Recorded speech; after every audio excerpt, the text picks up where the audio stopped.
Good morning everyone, myself Romi Narwal और स्वागत है आप सबका आज के अपने इस लेक्चर में।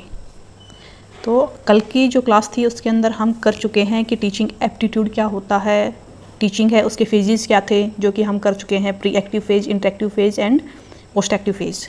तो आज की जो क्लास रहेगी वो रहेगी हमारी लेवल्स ऑफ टीचिंग से रिलेटेड, जो हम टीचिंग करते हैं उसके डिफरेंट लेवल्स क्या हैं। तो मेनली जो टीचिंग है उसके 3 लेवल्स होते हैं। सबसे फर्स्ट होता है आपका memory level of teaching, second है अंडरस्टैंडिंग लेवल ऑफ टीचिंग और थर्ड है आपका रिफ्लेक्टिव लेवल ऑफ टीचिंग। तो आइए इसको आज शुरू करते हैं। तो सबसे पहले हम देखते हैं कि मेमोरी लेवल ऑफ टीचिंग। तो मेमोरी लेवल, जैसा कि आपको मेमोरी, इसको हिंदी में बोलते हैं हम स्मृति स्तर। जहाँ पर जब मेमोरी लेवल की बात कर रहे हैं मतलब बच्चों को कोई भी चीज़ है वो याद कराई जाती है, तो यहाँ पर जो फोकस होता है वो मेमोराइजेशन पर होता है कि जो बच्चे हैं उनको किस तरह से कोई भी कंसेप्ट है वो सिर्फ याद कराना है। यहाँ पर अंडरस्टैंडिंग की कोई बात नहीं होती, इसीलिए हम इसको थॉटलेस प्रोसेस भी बोलते हैं। थॉटलेस प्रोसेस होती है ये हमारी, क्योंकि यहाँ पर बच्चे की अंडरस्टैंडिंग से रिलेटेड कोई भी बात नहीं की जाती। सिर्फ फोकस होता है वो इस चीज़ पे होता है कि बच्चों को कोई भी चीज़ है वो किस तरह से याद कराई जाए। जैसा कि आपने पहले सुना भी होगा, एक रटन प्रणाली जो बोलते हैं कि किसी भी तरह से बच्चे को या तो प्लीज़ करके या किसी भी तरह का डर दिखा के या किसी भी तरह का रिवॉर्ड देकर बच्चे को वो चीज़ है ज़बरदस्ती सिर्फ याद करवाई जाती है। तो वो हमारा मेमोरी लेवल ऑफ टीचिंग है, इसके अंदर इंक्लूड होता है। तो मेमोरी लेवल ऑफ टीचिंग है वो किसने दिया था? ये दिया था हमारा हर्बर्ट ने। तो आपको जो मेन चीज़ें हैं आपके मेमोरी लेवल है उसके अंदर एक तो ये याद रखनी है कि दिया किसने था, इसके साथ ही अंडरस्टैंडिंग लेवल है वो किसने दिया था, आफ्टर दैट जो आपका रिफ्लेक्टिव लेवल ऑफ टीचिंग है वो किसने दिया था। तो सबसे पहले तो आपको इन सबके एक्सपोनेंट जो हैं उनके नाम याद रखने हैं। इसके बाद जब आप कोई भी लेवल लेके चलेंगे, चाहे आप मेमोरी लेवल लेके चलते हैं या फिर आप अंडरस्टैंडिंग वाला लेके चलेंगे या आप रिफ्लेक्टिव लेके चलते हैं, तो सबके अंदर ना आपके मेनली 4 कंपोनेंट्स हैं। उन 4 कंपोनेंट्स को समझना ज़रूरी है, क्योंकि आप जितने भी लेक्चर देखेंगे मोस्टली है सबके अंदर सिर्फ यही चीज़ बताई गई है कि आपकी जो मेमोरी लेवल है वो थॉटलेस है, अंडरस्टैंडिंग है उसके वो थॉटफुल है, और जो आपका रिफ्लेक्टिव लेवल है वो एडवांस थॉटफुल है। तो लेकिन किस तरह से ये हम किस बेस के ऊपर इनको थॉटलेस, थॉटफुल और एडवांस थॉटफुल प्रोसेस बोलते हैं। तो सबसे पहले देखिए जो फर्स्ट जो कंपोनेंट होता है मेमोरी लेवल का वो होता है फोकस। फोकस के अंदर हम देखते हैं कि ऑब्जेक्टिव्स, उद्देश्य क्या है। तो सबसे पहले हमारे जो उद्देश्य क्या होगा मेमोरी में, सिंपल सी बात है, जब हम मेमोरी की बात कर रहे हैं, मेमोराइजेशन की कर रहे हैं, तो हमारे क्या रहेगा, रिकॉग्निशन एंड रिकॉल, कि बच्चों को किस तरह से चीज़ें याद कराई जाएं, स्मरण के ऊपर हमारा फोकस रहेगा। और जहाँ पर हम रिकॉग्निशन एंड रिकॉल की बात करते हैं वहीं पर आपकी साइकोलॉजी से रिलेटेड आपकी सिग्नल लर्निंग, चैनिंग और एसआर लर्निंग। एसआर लर्निंग कौन सी होती है? आपकी स्टिमुलस एंड रिस्पॉन्स लर्निंग। ये सारे के सारे आपके फोकस के अंदर आएंगे, क्योंकि जो मेन ऑब्जेक्टिव है वो सिर्फ बच्चे को चीज़ें याद कराना होता है। इसके बाद नेक्स्ट पे चलते हैं, तो नेक्स्ट हमारा होता है सिंटैक्स। अब सिंटैक्स किस चीज़ से रिलेटेड है? सिंटैक्स के अंदर हम देखते हैं स्ट्रक्चर एंड ऑर्गेनाइजेशन।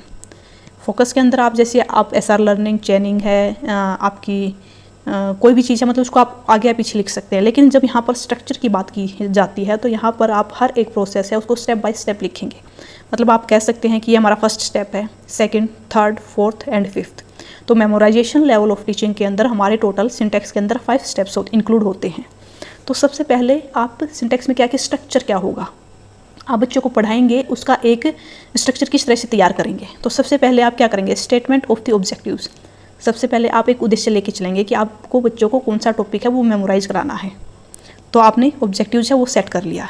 इसके बाद सेकंड होएगी आपकी प्रेजेंटेशन, मतलब आप उसको प्रेजेंट कर रहे हैं बच्चों के सामने, या तो आप एग्जाम्पल के थ्रू कर रहे हैं, आप लेक्चर मेथड यूज़ कर रहे हैं, आप प्रेजेंटेशन कर रहे हैं, आप डेमोन्स्ट्रेशन कर रहे हैं।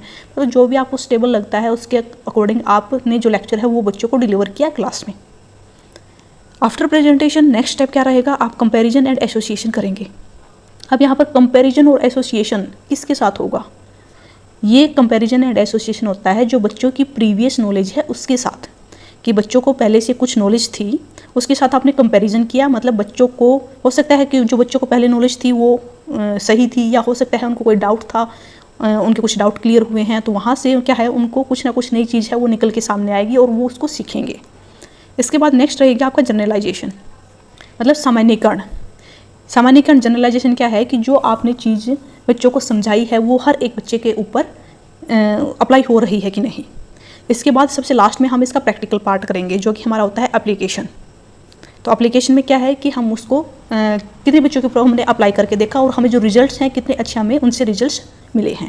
तो ये सारे की सारी चीज़ें आती हैं हमारे सिंटैक्स के अंदर। इसके बाद जो नेक्स्ट रहेगा हमारा वो होता है सोशल सिस्टम। जब भी हम सोशल सिस्टम की बात करते हैं तो यहाँ पर जो मेन चीज़ है वो हमें देखनी होती है कि जो टीचर है, टीचर का क्या रोल है। जैसे यहाँ पर हम सिर्फ मेमोरी की बात कर रहे हैं, तो आप नीचे वाले जो मैंने लिखा हुआ है अभी इसको ना देख के सिर्फ आप अपने माइंड में सोचिए कि जब मेमोरी की बात कर रहे हैं तो टीचर का क्या रोल हो सकता है।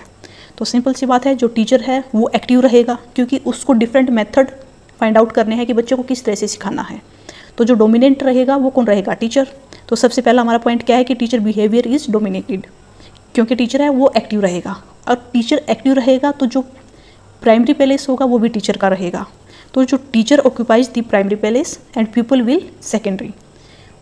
अब टीचर है वो हर एक चीज़ डिसाइड कर रहा है, तो सिंपल सी बात है जो स्टूडेंट्स हैं उनको कोई भी फ्रीडम नहीं दी जा रही। तो यहाँ से हमारा जो सेकंड है नो फ्रीडम टू स्टूडेंट्स, ये पॉइंट्स हमारा क्लियर होता है। तो अगर हम सोशल सिस्टम की बात करते हैं तो जो टीचर्स का रोल है वो देखा जाता है, जिसके अंदर जो टीचर का बिहेवियर है वो डोमिनेटेड रहेगा। प्राइमरी जो रोल है वो टीचर का होगा, सेकेंडरी रोल पीपल का।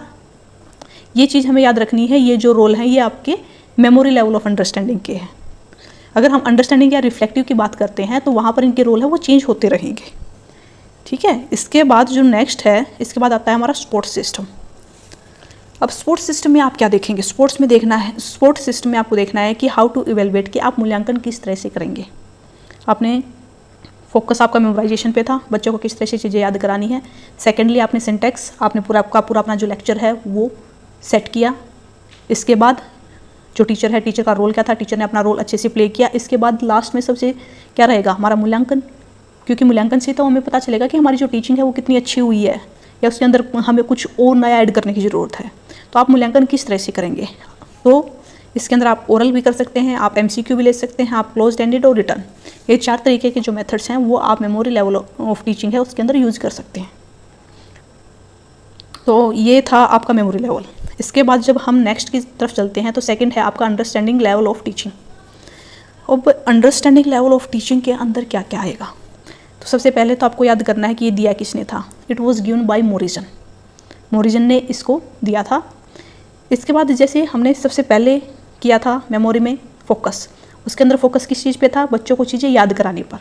लेकिन यहाँ पर अंडरस्टैंडिंग की बात हो रही है, तो यहाँ पर फोकस किस चीज़ पे होगा कि बच्चों को कंटेंट मास्टरी किस तरह से होगी। अब कंटेंट मास्टरी कोई भी चीज़ है उसको रटने से तो होती नहीं है, सिंपल सी बात है, उसकी अंडरस्टैंडिंग होनी चाहिए, उसकी समझ होनी चाहिए। तो जो मेन फोकस रहेगा इसके अंदर वो रहेगा आपका कंटेंट मास्टरी पे।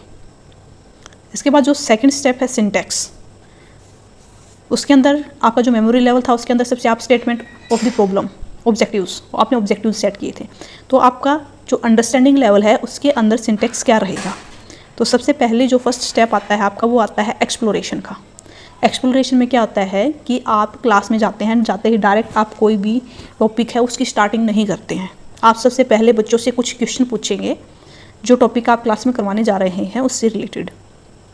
इससे क्या होगा कि जो टीचर है उसको आइडिया होगा कि बच्चों को उस टॉपिक से रिलेटेड कितनी प्रीवियस नॉलेज है। तो एक्सप्लोरेशन क्या होता है कि बच्चों की जो प्रीवियस नॉलेज है उसको टेस्ट किया जाता है बच्चों से कुछ बेसिक से क्वेश्चन पूछकर। इसके बाद सेकंड स्टेप क्या करेंगे, सेकंड होगी हमारी प्रेजेंटेशन। टीचर है, टीचर का रोल एक्टिव रहेगा। जिस तरह से हमारा मेमोराइजेशन है उसके अंदर भी हमारा जो सेकंड था प्रेजेंटेशन, आप सेकंड स्टेप इसमें कंप्लीट करेंगे। इसके बाद थर्ड रहेगा एसिमुलेशन। अब एसिमुलेशन में क्या होगा, एसिमुलेशन में होता है कि schema plus new schema, S है ये एस यहाँ पर स्कीमा से रिलेटेड है। अब स्कीमा क्या होते हैं, अगर आपने पियाजे की थ्योरी पढ़ी है तो उसके अंदर आपका ये वर्ड आता है स्कीमा। तो स्कीमा क्या है कि किसी भी चाइल्ड को, किसी भी पर्सन को, किसी भी टॉपिक से रिलेटेड जो भी नॉलेज है उसको हम स्कीमा बोलते हैं। सपोज कीजिए कोई भी छोटा सा बच्चा है, अगर वो किसी भी एक ऐसे एनिमल को देखता है जिसकी 4 टांगें हैं, 1 पूँछ है, 2 कान हैं, और सपोज कीजिए पहले उसने काऊ को देख रखा है, तो बच्चा देखते ही क्या बोलेगा कि ये काऊ है। तो ये क्या है, ये जो नॉलेज है ना इसी को हम स्कीमा बोलते हैं। तो किसी भी चीज़ से, मतलब कोई भी थिंग है, कोई भी एनिमल है, मतलब किसी भी चीज़ के रिगार्डिंग बच्चे, किसी भी बच्चे को या किसी भी पर्सन को कोई भी नॉलेज है उसको हम स्कीमा बोलते हैं। ठीक है, तो हम सबसे इसमें थर्ड जो स्टेप करेंगे वो करेंगे एसिमुलेशन। एसिमुलेशन में क्या होगा, एक तो बच्चे की पहले से जो नॉलेज होगी किसी भी टॉपिक के रिगार्डिंग वो स्कीमा, प्लस में न्यू स्कीमा, मतलब हम बच्चों को नई जानकारी देंगे उस टॉपिक से रिलेटेड। तो जो ये जो प्रोसेस होती है इसको हम एसिमुलेशन बोलते हैं कि बच्चे को पहले से नॉलेज है और प्लस में उसके उसी टॉपिक से रिलेटेड हम उस नॉलेज में कुछ ना कुछ ऐड कर रहे हैं, वो हो जाता है आपका न्यू स्कीमा। तो जब पुराने स्कीमा के अंदर कोई भी नया स्कीमा ऐड किया जाता है तो उस प्रोसेस को एसिमुलेशन बोलते हैं। अगर कोई पुराना स्कीमा है उसी को हम मॉडिफाई कर देते हैं तो वो आपकी अकोमोडेशन बन जाती है। तो ये आपके थोड़े से जो टेक्निकल वर्ड हैं वो पियाजे की थ्योरी से रिलेटेड हैं, तो अभी हम इतना डीप में नहीं जाएंगे, हम सिर्फ बात कर रहे हैं यहाँ पर एसिमुलेशन की। आई होप ये आपको समझ में आ गया होगा कि एसिमुलेशन क्या होता है, कि जब भी हमारे पास कोई पुराना स्कीमा होता है उसी से रिलेटेड हम कोई ना कोई न्यू इन्फॉर्मेशन, नया स्कीमा बच्चे को देते हैं। ठीक है, इसके बाद है ऑर्गेनाइजेशन। ऑर्गेनाइजेशन में क्या है कि जो टीचर है बच्चों को इस योग्य बनाता है कि वो जो कंटेंट है उसको अपने खुद के वर्डों में लिख सकें, विदाउट एनीबॉडी हेल्प, बिना किसी की हेल्प के जो कंटेंट है उसको अपने वर्डों में लिखने के योग्य हो जाए। ये हो जाएगा हमारा ऑर्गेनाइजेशन के अंदर। इसके बाद क्या है, नेक्स्ट जो स्टेप रहेगा हमारा वो रहेगा रिसाइटेशन। रिसाइटेशन क्या होता है कि जो बच्चे हैं लिखने के तो एबल हो गए थे ऑर्गेनाइजेशन के अंदर, लेकिन जो बच्चे हैं जो कंटेंट है उसको ओरली भी प्रेजेंट कर सके, रिसाइट कर सके। तो रिसाइट क्या है कि बच्चे हैं उनको इतना एबल बना दिया जाता है, उनकी अंडरस्टैंडिंग को इतना बढ़ा दिया जाता है कि कोई भी कंटेंट होता है उसको बच्चे ओरली भी प्रेजेंट करने के काबिल हो जाते हैं। ठीक है, इसके बाद हम नेक्स्ट स्टेप की बात करते हैं कंपोनेंट की, तो वो है हमारा सोशल सिस्टम। अब सोशल सिस्टम में सिंपल सी बात है, हम बात करते हैं टीचर के रोल की। तो टीचर का रोल क्या रहेगा यहाँ पर कि जो स्टूडेंट है उनके बिहेवियर को अंडरस्टैंड किया जाए, कि बच्चे हैं वो कंसेप्ट को समझ रहे हैं लेकिन उनको प्रॉब्लम कहाँ पे आ रही है, वो चीज़ देखनी होती है मेन। तो इसके अंदर सिंपल सी चीज़ है, टीचर तो हमारा मेमोरी लेवल है उसके अंदर भी एक्टिव था। अब यहाँ पर जो एक्टिवनेस है वो स्टूडेंट की भी बढ़ेगी, क्योंकि वहाँ पर बच्चों को सिर्फ चीज़ें याद करनी होती थी, लेकिन अंडरस्टैंडिंग की बात कर रहे हैं तो यहाँ पर कंसेप्ट है उसको समझना होता है। तो यहाँ पर जो दोनों का रोल है वो एक्टिव हो जाएगा, टीचर को भी एक्टिव रहना पड़ेगा और स्टूडेंट को भी। अब स्टूडेंट को एक्टिव करने के लिए टीचर को क्या करना पड़ेगा, बच्चों को मोटिवेट करना पड़ेगा, या तो हम उनको रिवॉर्ड करें या उनको पनिश करें, मतलब उनको एक्सटर्नल मोटिवेशन, इंटरनल मोटिवेशन और एक्सटर्नल मोटिवेशन दो टाइप के होते हैं। इंटरनल तो क्या होता है कि बच्चा खुद से कोई चीज़ है उसको सीखना चाहता है, बट एक्सटर्नल क्या है कि बाहर से आपको कोई इतना अच्छा लेक्चर देता है, कोई सपोज कीजिए कोई एक्सटर्नल आया हुआ है आपकी क्लास में और वो आपको किसी भी टॉपिक के रिगार्डिंग इतना अच्छा लेक्चर दे के जाता है कि आपको जुनून हो जाता है कि आपको ये चीज़ कवर करनी ही है। तो क्या होता है एक्सटर्नल मोटिवेशन। तो टीचर का रोल क्या रहेगा कि बच्चों को एक्सटर्नल मोटिवेशन है उसको प्रोवाइड कराना। ठीक है, इसके बाद जो नेक्स्ट स्टेप है वो रहेगा हमारा स्पोर्ट्स सिस्टम। स्पोर्ट्स सिस्टम में हम सिंपल सी बात है, हम बात करते हैं एवेल्युएशन की, मूल्यांकन की। तो यहाँ पर आप क्लोज एंडेड, अब देखिए close ended and open ended दो टाइप के आपके एवेल्युएशन के लिए क्वेश्चन होते हैं। क्लोज एंडेड तो क्या होते हैं कि जहाँ पर आपको लिमिटेशन दे दी जाती है, मतलब जहाँ पर आपको सपोज कीजिए 4 ऑप्शन दे दिए गए हैं कि आपको उन्हीं में से, या फिर आपको ट्रू एंड फॉल्स वाले क्वेश्चन जो होते हैं वो दे दिए गए हैं कि मतलब आपके आंसर करने की लिमिटेशन बना दी गई है कि आपको आंसर इन्हीं में से करना है, या आपको फिल इन द बैलेंस दे देते हैं। ठीक है, लेकिन ओपन एंडेड क्वेश्चन कौन से होते हैं जहाँ पर आपके पास लिमिटेशन नहीं होती। यहाँ पर ओपन एंडेड क्वेश्चंस में बच्चों की थिंकिंग है उसको कम्प्लीटली रूप से बाहर आने की पूरी फ्रीडम दी जाती है। ठीक है, तो यहाँ पर आप बच्चों की अंडरस्टैंडिंग को जज कर रहे हैं, तो उस केस में आप बच्चों से सिंपल सी बात है ओपन एंडेड क्वेश्चन करेंगे। इसी को हम डिस्क्रिप्टिव में काउंट कर सकते हैं, जैसे आप ऐसे टाइप क्वेश्चंस जो करते हैं। ठीक है, MCQ के क्वेश्चन होंगे वो आपके थोड़े से डिफिकल्टी लेवल है उनका हाई हो जाएगा। कन्वर्जेंट एंड डाइवर्जेंट दोनों टाइप की जो थिंकिंग है आप उनको यूज़ करेंगे। जो कन्वर्जेंट होता है वो आपका क्लोज एंडेड है उससे रिलेट करता है, और डाइवर्जेंट है वो आपका ओपन एंडेड से रिलेटेड होता है। ठीक है, तो दोनों टाइप की आप जो थिंकिंग है बच्चों की उनको एक्सप्लोर करने की पूरी फ्रीडम देंगे यहाँ पे। इसके बाद जो थर्ड लेवल है हमारा वो है रिफ्लेक्टिव लेवल ऑफ टीचिंग। जो रिफ्लेक्टिव लेवल ऑफ टीचिंग है वो हमारा दिया था हंट ने। तो आपको इनके तीनों के एक्सपोनेंट के नाम हैं वो अच्छे से ध्यान रखना है, आपसे क्वेश्चन में पूछ भी सकते हैं। इसके अलावा आपके जैसे जो सिंटेक्स है, सिंटेक्स में जो स्ट्रक्चर है आपका, स्टेप्स हैं, उससे रिलेटेड आपके एग्जाम में क्वेश्चन पूछे जा सकते हैं। या फिर आपकी जो फोकस है कि कौन सी सपोज कीजिए क्वेश्चन पूछ लिया जाए कि कौन सा लेवल है वो आपका किसी भी चीज़ है क्रिएटिव थिंकिंग के ऊपर फोकस करता है। तो अगर क्रिएटिव थिंकिंग की बात आती है तो हमारा आंसर है वो रिफ्लेक्टिव लेवल के साथ जाएगा। अभी आप इसके को समझेंगे तब आपको पता चलेगा, ठीक है। तो सबसे पहले जो फोकस की जब हम बात करते हैं तो फोकस हमारा इसमें किस में रहेगा, हमारा रहेगा to develop problem solving competencies. अब रिफ्लेक्टिव चिंतनशील, सबसे पहले बच्चों को सिर्फ चीज़ें याद कराई गई, ठीक है। इसके बाद उनको कंसेप्ट है उनकी समझ करवाई गई। अब क्या है कि बच्चों के सामने जो रिफ्लेक्टिव लेवल ऑफ टीचिंग है इसके अंदर क्या होता है, टीचर बच्चों के सामने प्रॉब्लम क्रिएट करेगा, सॉल्यूशन नहीं देगा, प्रॉब्लम क्रिएट करेगा और बच्चा उसका आंसर खुद ढूंढेगा, ठीक है। तो इसीलिए यहाँ पर क्या है कि जो क्रिएटिव थिंकिंग है उसका डेवलपमेंट होता है आपका। तो सबसे पहले जो फोकस क्या रहेगा, to develop problem solving competencies, कि कोई भी समस्या है उसको किस तरह से सोल्व किया जाए, इस तरह की जो एबिलिटी है, योग्यता है बच्चों के अंदर, उसको डेवलप करना इसमें मेन फोकस रहेगा। इसके अलावा to develop critical and constructive thinking, आगे आपकी वही बात मैंने बोला था अभी, क्रिएटिव थिंकिंग तो वही क्या होगी, क्रिटिकल एंड कंस्ट्रक्टिव थिंकिंग, कि बच्चों के सामने आप प्रॉब्लम है वो रखेंगे और बच्चे जो कंसेप्ट आपने बच्चों को पढ़ाया हुआ है उनका यूज़ करते हुए उस प्रॉब्लम को सोल्व करेंगे, वही होती है आपकी क्रिटिकल एंड कंस्ट्रक्टिव थिंकिंग। और क्या रहेगा, टू डेवलप इनोवेटिव थिंकिंग, कि नई चीज़ें हैं उनको किस तरह से क्रिएट किया जाए, ये हमारा फोकस रहेगा। इसके बाद है सिंटैक्स। तो सिंटैक्स में क्या है, हमें स्टेप देखना है कि सबसे पहले क्या करेंगे। तो सिंपल सी बात है, सबसे पहले बच्चों के सामने प्रॉब्लम क्रिएट करनी ही है। तो सबसे पहले हमारा स्टेप क्या आएगा कि क्रिएट लर्निंग सिचुएशन या प्रॉब्लम, टीचर कोई भी प्रॉब्लम है बच्चे के सामने क्रिएट करेगा। इसके बाद सेकंड रहेगा फॉर्मुलेट हाइपोथेसिस। तो बच्चे क्या करेंगे, अब बच्चे हाइपोथेसिस बनाएंगे। अब हाइपोथेसिस क्या होती है, हाइपोथेसिस हिंदी में इसको हम बोलते हैं परिकल्पना। अगर आपने थोड़ी सी भी रिसर्च पढ़ी है तो उसके अंदर आपको पता चलेगा कि हाइपोथेसिस क्या होती है।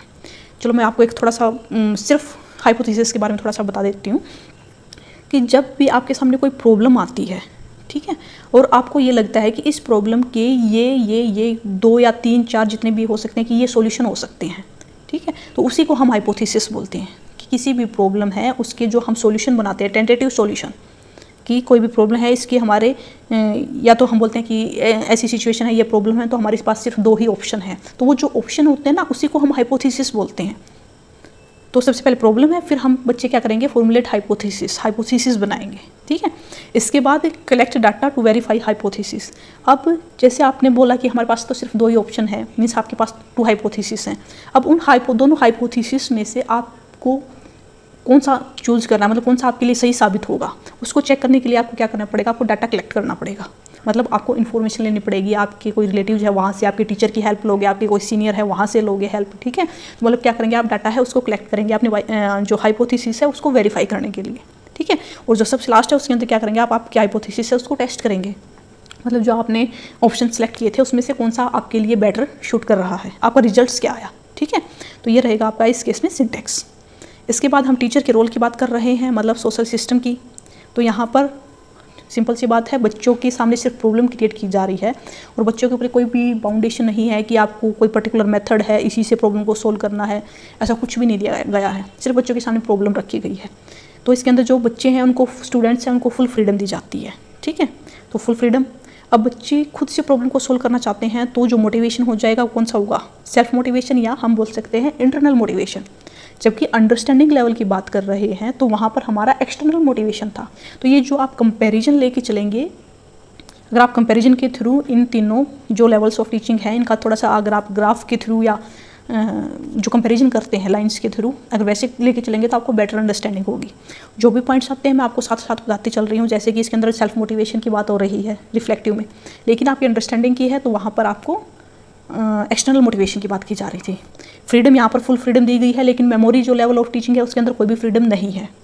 अब एक्टिवनेस की बात करते हैं तो मेमोरी के अंदर सिर्फ टीचर एक्टिव होता है, अंडरस्टैंडिंग के अंदर टीचर और स्टूडेंट दोनों एक्टिव होते हैं, ठीक है। अब जैसे इसके प्लेस की बात करते हैं तो जो आपका मेमोरी था उसके अंदर टीचर प्राइमरी प्लेस पे था, लेकिन रिफ्लेक्टिव लेवल में देखिए आप, जो पीपल है, स्टूडेंट्स हैं, वो प्राइमरी प्लेस पे आ गए हैं और टीचर है वो सेकेंडरी पे चला गया है। तो ये जो थोड़े थोड़े से डिफरेंस हैं, इन पॉइंट्स को ध्यान से आप अपने नोट्स बनाते हुए चल सकते हैं, ठीक है। अब सोशल सिस्टम कंप्लीट करने के बाद जाते हैं हम स्पोर्ट्स सिस्टम पे, मतलब आपको एवेल्युएशन है, एवेल्युएशन किस तरह से करेंगे। तो जब बात है आपकी रिफ्लेक्टिव की तो यहाँ पर सिंपल सी बात है कि बच्चों को हम कोई बाउंडेशन नहीं दे सकते, कोई लिमिटेशन नहीं लगा सकते कि उनको आंसर सिर्फ 2 लाइन में देना है, हाँ या ना में देना है, ट्रू या फॉल्स में देना है, ठीक है। तो सिंपल सी बात है, यहाँ पर बात रहेगी डाइवर्जेंट मोर, कन्वर्जेंट लेस। क्योंकि डाइवर्जेंट तो क्या है, आपका ओपन है, ओपन सी चीज़ से रिलेटेड है, और कन्वर्जेंट है वो आपका क्लोज्ड से रिलेटेड है।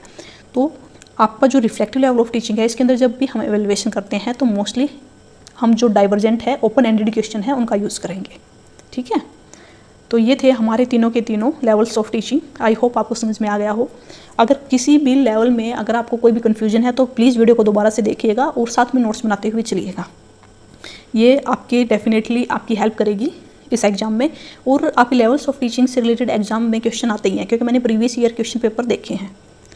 और जब हम ये टीचिंग एप्टीट्यूड की थ्योरी क्लासेस कंप्लीट कर लेंगे तो इसके बाद हम प्रैक्टिस सेशन लेंगे, क्योंकि स्टार्टिंग में डायरेक्ट प्रैक्टिस सेशन लेने का कोई फ़ायदा नहीं है।